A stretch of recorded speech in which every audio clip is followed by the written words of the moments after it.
Agora são 7 horas e 39 minutos. A gente muda de assunto. Vamos tratar aqui de uma notícia que ganhou destaque no mundo inteiro.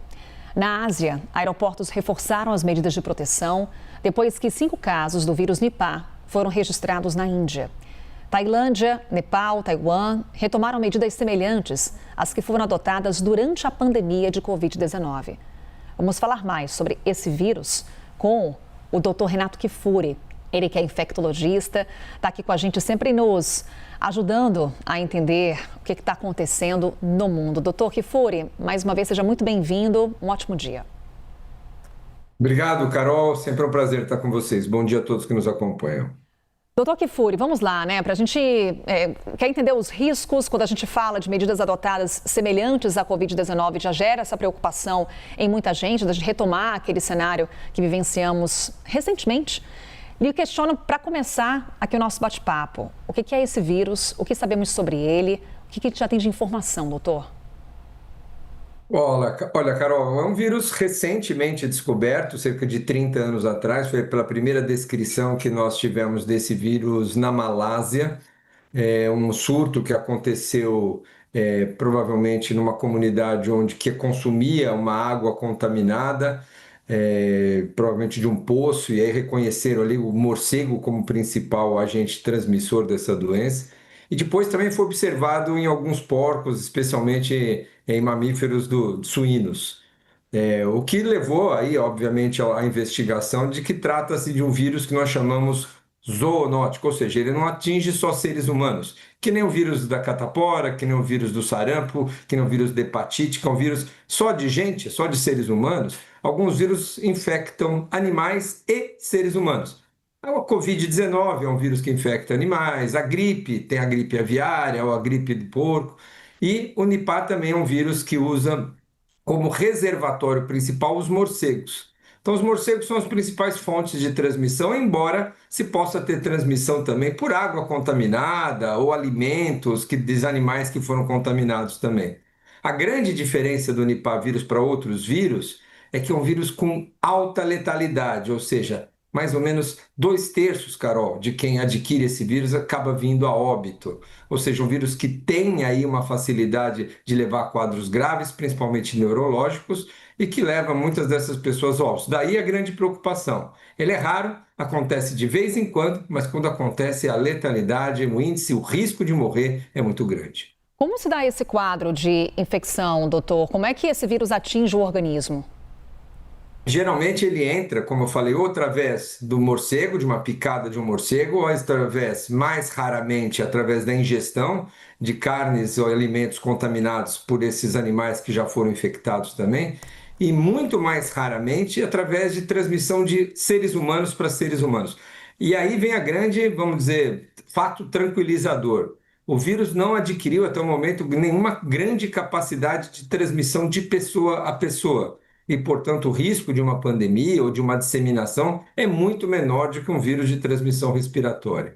Uma vez Agora, que ele entra no nosso corpo, né, obviamente ele traz sintomas muito parecidos com qualquer virose, dor de cabeça, febre e mal-estar, mas podendo evoluir para as formas graves.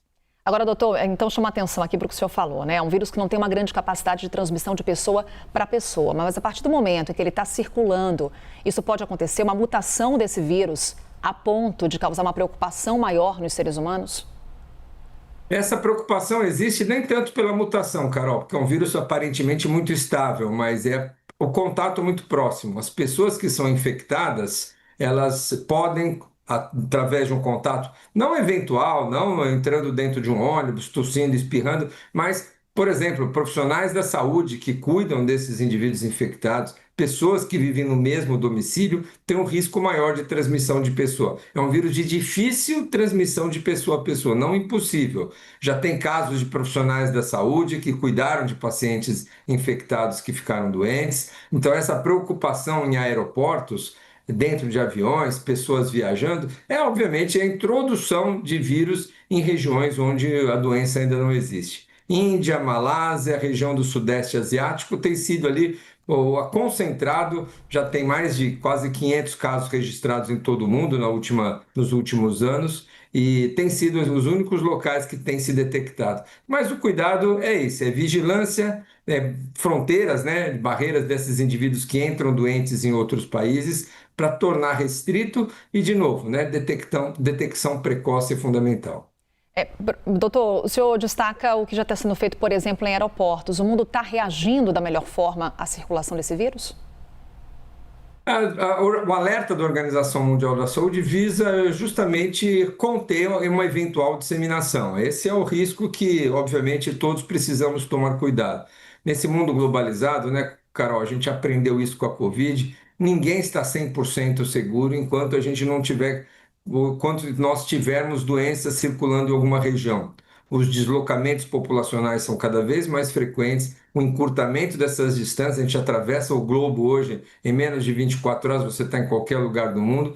Então, a possibilidade de hoje de uma doença localizada numa região, numa população restrita, ganhar proporções maiores continentais e muitas vezes globais, é muito maior. Daí o alerta e a vigilância para todos os serviços de saúde ficarem atentos a indivíduos que venham dessas regiões, que estejam sintomáticos, obviamente deve-se sempre pensar nesse caso, levantar essa hipótese, isolar esses indivíduos e evitar contatos mais próximos. Para a gente encerrar, doutor, evidentemente, quando a gente vê a circulação de um vírus e o grande receio de que a gente vive uma nova pandemia, é possível traçar paralelos entre o novo coronavírus e o vírus Nipah?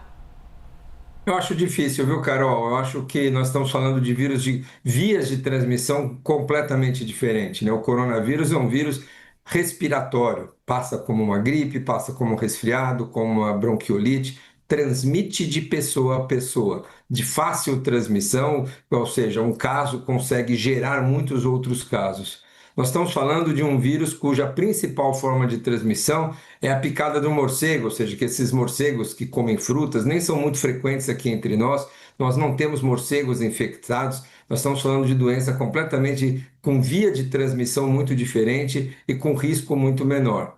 É claro que, obviamente, essas lições aprendidas, como você bem lembrou, com pandemias recentes, trazem sempre essa preocupação global. Mas nós temos outras preocupações aí que nos avizinham aí, como, por exemplo, a gripe aviária, as mutações do vírus influenza acometendo aves, ganhando capacidade de infectar seres humanos. Então, as pandemias provavelmente acontecerão novamente, né? A gente vai enfrentar outros surtos de disseminação global. A principal aí, vamos dizer, suspeita para a gente vivenciar uma próxima pandemia é um vírus da gripe, como a gente teve em 2009, a gripe suína espalhando o H1N1. Então, mas o vírus influenza já é um velho conhecido. Temos vacinas de pronta produção, temos antivirais.